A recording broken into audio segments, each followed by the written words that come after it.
The runway here, and the emergency vehicles are still in place, so usually they start moving just before the aircraft lands. All right, let's see what happens here.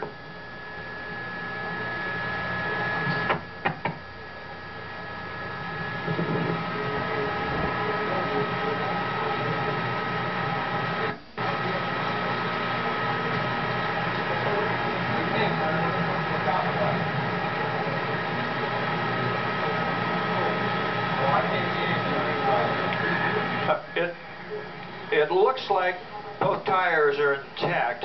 They have sensors on these aircraft that can tell what the tire pressure is once they retract it. Okay, here it's about to set it down.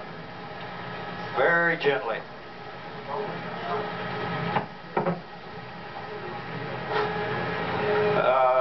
That's true. Let me zoom out here a little and see if we get emergency equipment moving.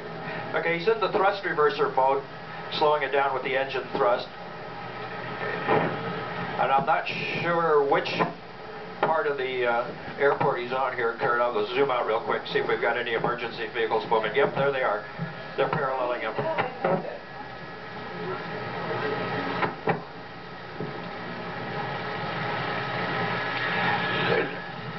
Let's try 4. Traffic 11 o'clock, 3 miles, opposite direction, altitude 3,000. If in fact the tire was shredded, that is highly possible that some of the rubber did come off. Now he's stopping on the runway for the emergency vehicles to get out here to take a look. They'll probably bring a tug out here and pull the aircraft off the runway instead of taxiing off with the engines. Let's see what happens here. Martha and Trace, I'm working to learn the names of the people who've been narrating this so wonderfully for us from inside both the chopper. I may not be able to get the tower names, but I can tell you they've done a great job too, because they were talking back and forth here. And of course you've got the pilot who's been in play too. You've been able to hear all three of these voices, and that is rare. I'll tell you the other thing that is really rare is we watch, as I've been watching on my screen with this FlightAware.com, I could see exactly how far out that plane was once it got within range to see here on the computer, but also kind of from the ground. So once it got down to about 1,500 feet, you could see the exact path. Right. We knew that was a 737. We knew that that was a pretty good shot, that was going to be that plane. And of course, with all the emergency crew moving in now, they'll do what my contact at LAX told me that they would at the request of the pilot, and that is go ahead and meet the plane. The pilot makes that request from the air.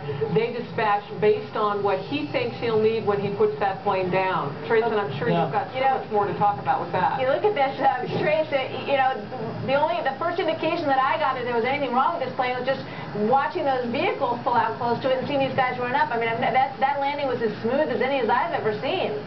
Isn't it show you how picture perfect these pilots can be? I mean, they train for this stuff, and as John Ehrlich was saying, he's still on the line with us, by the way. You know, these pilots are so well trained that the bottom line is